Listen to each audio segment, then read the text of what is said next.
Bom dia, é um prazer participar desse curso.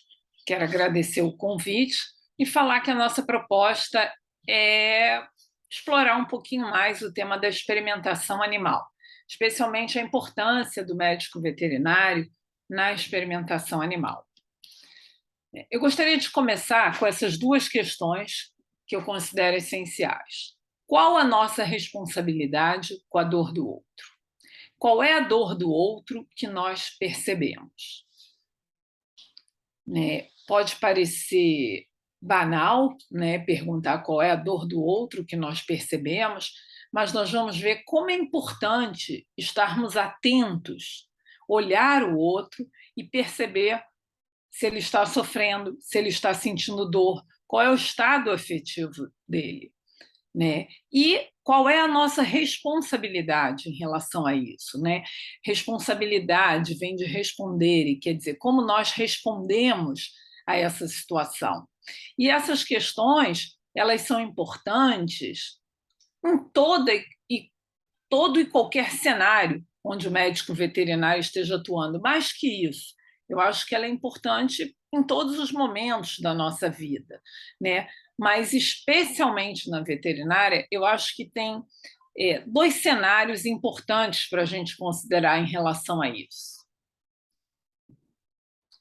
O primeiro deles é esse, né? É a certeza absoluta de que os animais sofrem, né? E eu gosto muito dessa frase do Peter Singer, quando ele diz: todos os argumentos utilizados para provar a superioridade do homem não conseguem anular esse fato consistente.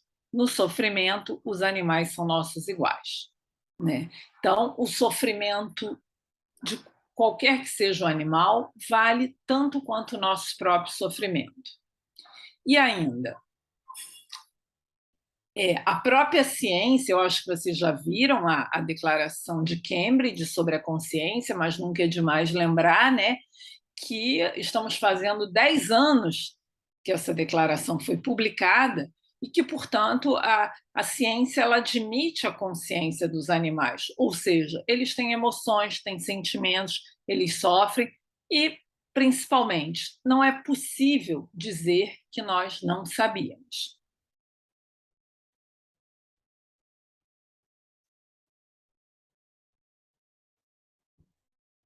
Opa!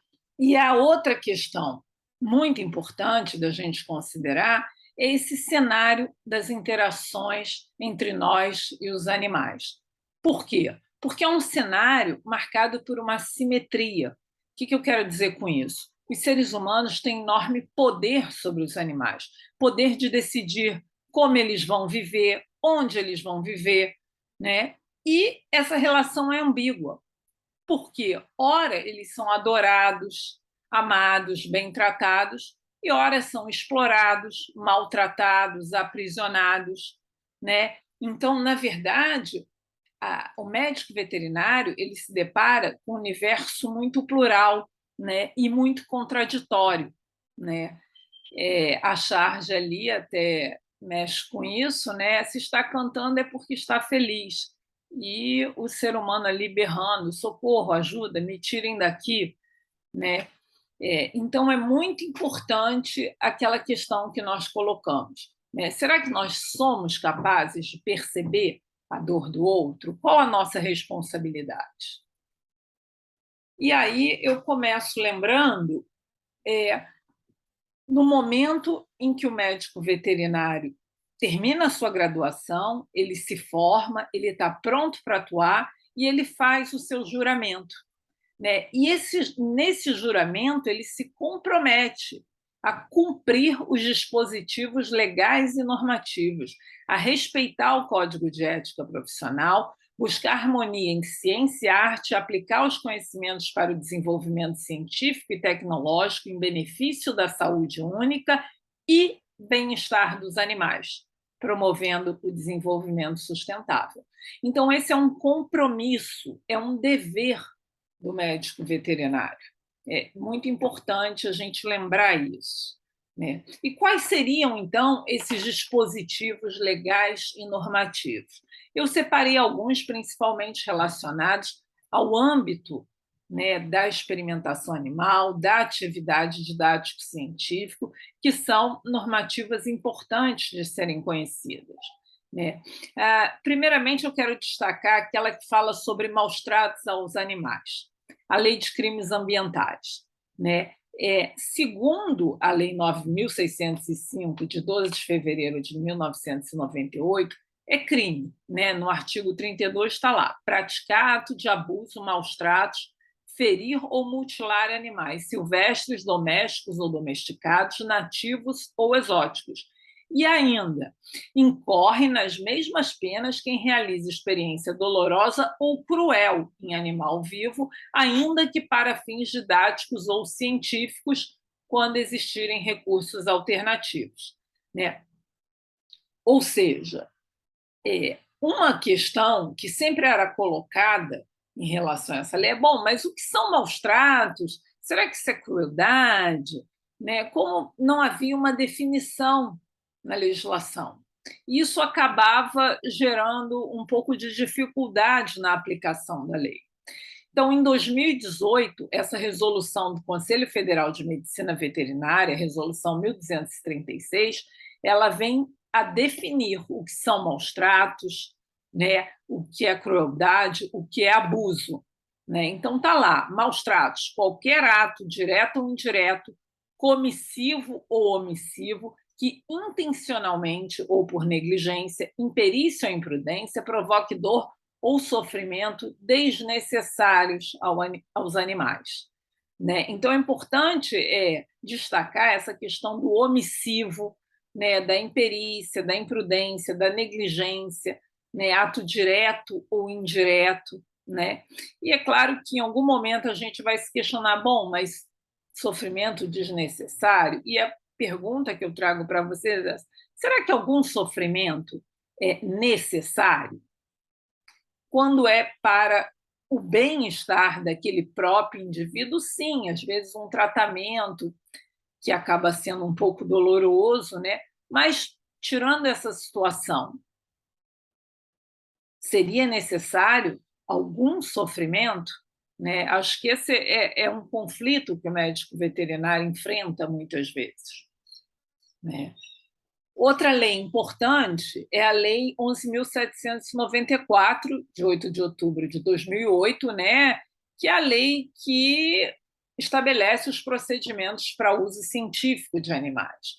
Né? Então, que seria uma lei mais específica relacionada à experimentação animal, né, que estabeleceu o sistema das comissões de ética no uso de animais e o Conselho de Experimentação Animal no Brasil.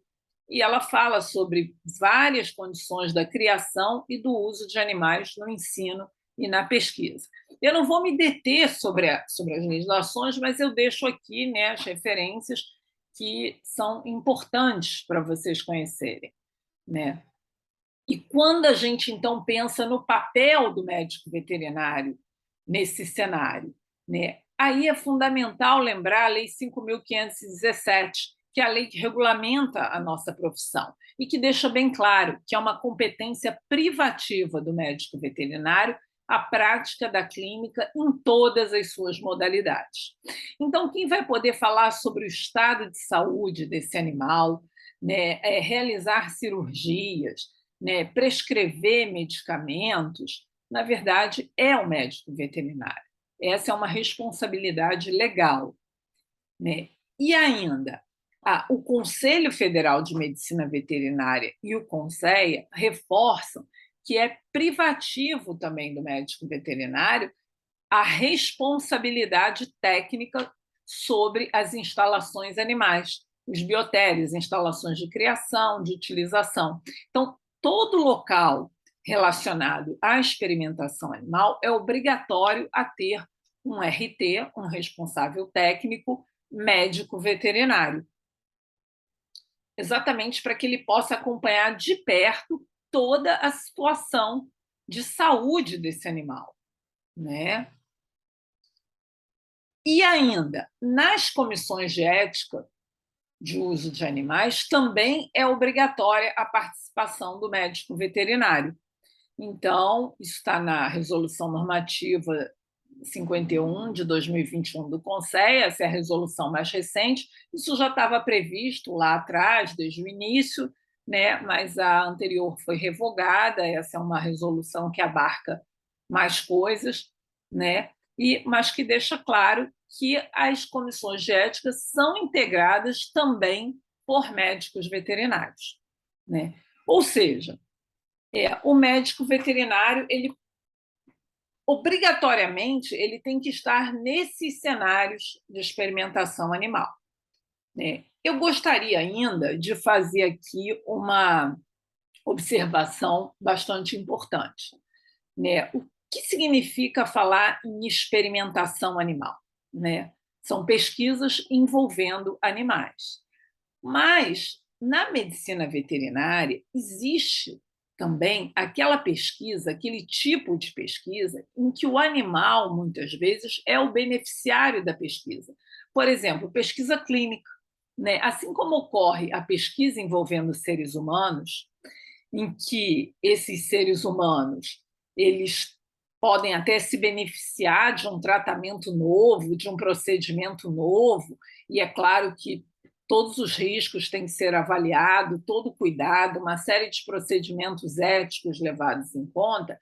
Isso também acontece na medicina veterinária, né? Em clínicas, principalmente aí hospitais universitários, né? Existem aqueles animais, geralmente cães, gatos, que vão, inclusive, com seus responsáveis, né? E que podem entrar, participar de um protocolo de pesquisa.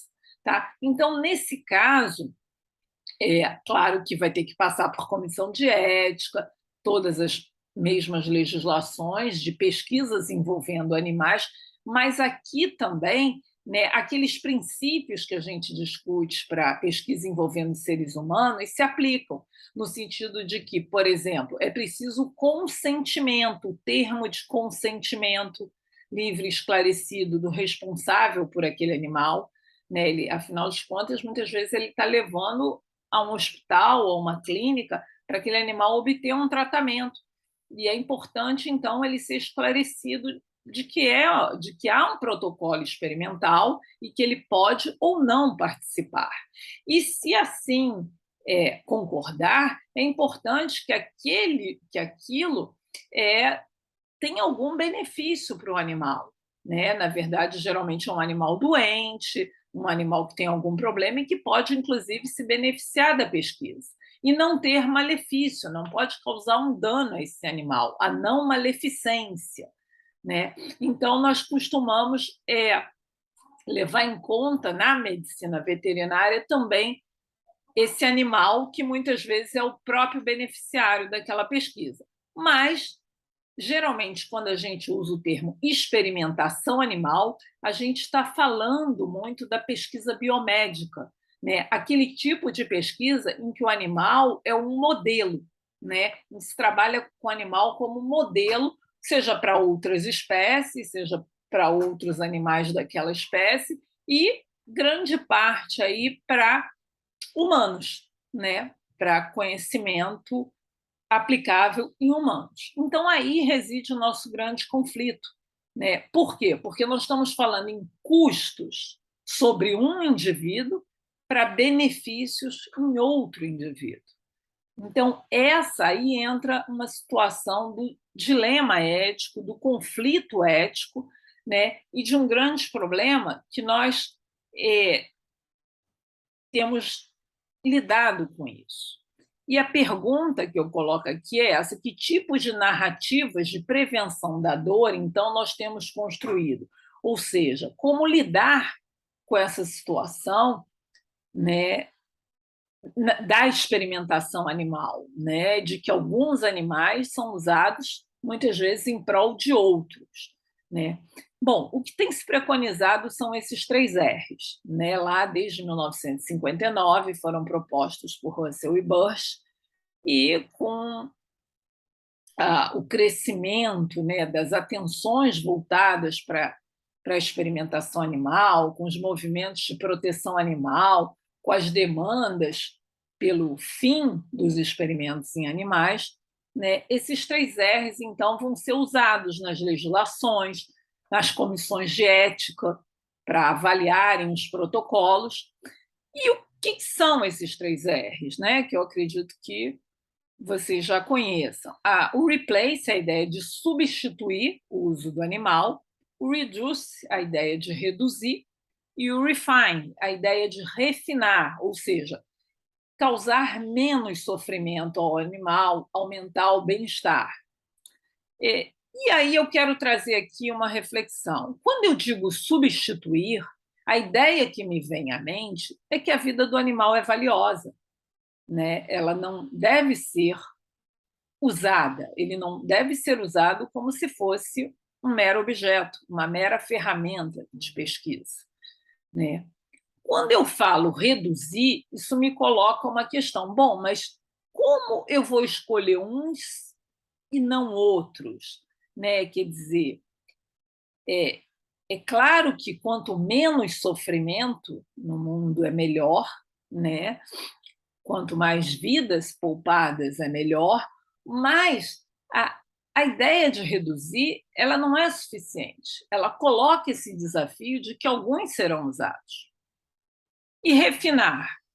Claro que é muito importante diminuir a dor, o sofrimento e aumentar o bem-estar do animal. Isso é fundamental, mas ainda assim fica uma questão. Existe um grau de dor além do qual não se deve ir? Quer dizer, o cenário da experimentação animal, muitas vezes, ele é desconfortável, né, em vários aspectos. Existe o próprio isolamento do animal, né, as próprias condições de não oportunizar ali várias situações da vida natural, percebem? Então, por isso eu sempre digo que os 3 Rs não são princípios éticos propriamente, eles são boas práticas que estão colocadas na legislação, que as comissões de ética se baseiam para atuar, mas, na verdade, é fundamental pensar em métodos alternativos, em substituição, quando esse animal não é o próprio beneficiário da pesquisa, né? Quando essa pesquisa causa dor, sofrimento, né? Isso é fundamental. E aí eu trago aqui uma pesquisa de 2014, publicada na Atla, né? Enfim, essa pesquisa ela procura ouvir professores, estudantes de pós-graduação sobre o conceito dos 3 Rs, o que eles pensam sobre, tá? Vale a pena ver, é uma pesquisa longa, mas eu trago aqui uma coisa: o conceito dos 3 Rs é conhecido, mas eles atribuem maior importância ao refinamento do que à redução e à substituição, né? E eu quero exatamente acentuar a importância de buscar a substituição do uso do animal, né? De certa forma, talvez esse estudante de pós-graduação, esses professores já estejam familiarizados ao cenário da experimentação e percebam um campo vasto de atuação, refinando os procedimentos, o que de fato ocorre, mas é muito importante ir além, né? E pensar em como substituir esses experimentos que sempre acabam por acarretar dor, sofrimento aos animais, que trazem aí um dilema ético, um conflito, né? Trago ainda uma outra situação que é comum na experimentação animal, né? Que é quando cessa o sofrimento desse animal, né? Na própria lei já diz que o número de animais a serem utilizados para a execução de um projeto, o tempo de duração, deve ser o mínimo para produzir resultado conclusivo, poupando-se ao máximo o animal de sofrimento, né? E por isso se trabalha com essa ideia de ponto final humanitário. Primeiro indicador em um experimento de dor e ou estresse, né? Ele pode ser usado para evitar ou limitar efeitos adversos por meio de ações como morte humanitária, encerramento do estudo ou alívio da dor e do estresse. Ou seja, né, em algum momento aquele animal começa a sofrer, né, a sentir dor, né, para além daquela situação desconfortável, né, já de todo esse cenário da experimentação animal, né? Então existe uma obrigação de se aliviar, né? Só que nós vimos que nem sempre isso acontece. E aí eu gostaria de citar essa pesquisa aqui, né? Foi uma tese de doutorado da Fernanda Rimoli, está publicado também já o artigo, né? E nessa pesquisa feita com pesquisadores, né, com aqueles que realizavam experimentos em camundongos com vacinação e posterior desafio com amostras letais, que é um tipo de pesquisa bastante comum, né? Todas as vacinas, vários tipos de vacinas, elas acabam por ser testadas e o grupo controle é desafiado com a amostra letal daquilo que você quer proteger com a vacina, na verdade, né? E observamos que, quando perguntados, a maior parte dos pesquisadores eles falavam que aplicavam ponto final humanitário. Ainda causa estranheza que não seja 100%, mas 70%. Só que, quando solicitados para explicar esse ponto final, nós observamos que era cumprir o protocolo da pesquisa, né? Ou seja, esperar o ponto final, a morte do animal após ter desenvolvido a doença, né? E definhar, às vezes por dias, até morrer, sofrendo intensamente, quando muitas vezes aquele dado ele nem é relevante, não faz mais sentido, né? Somente 13,79% aplicavam ponto final humanitário. Ou seja, esse animal ficou sofrendo, né, simplesmente para cumprir um protocolo. Né? E eu chamo atenção para isso por quê? Porque é de um sofrimento intenso. É o animal definhando, é o animal que chega a um ponto que ele não se alimenta, que ele está doente, que ele está sofrendo muito, né? E, só mais. E ainda, em relação à própria anestesia e analgesia, que é outro ponto fundamental da gente chamar a atenção, porque também vocês vão dizer, não, claro que animais são bem anestesiados, analgesia boa, né? E nós vamos na literatura e vamos observar que desde 2002, né, quando começa, né, no Brasil já as comissões de ética e etc., nós apontamos que havia uma falha, né, de anestesia, de analgesia em experimentos animais. Né? Em 2005, esse trabalho do Fleckner, ele faz um estudo bastante amplo, né, e mostra que a maioria dos trabalhos feitos, mesmo lá fora, né, Europa, Estados Unidos, negligenciavam fortemente a questão da analgesia dos animais de laboratório. Né? Na verdade, cerca de 20% fazia.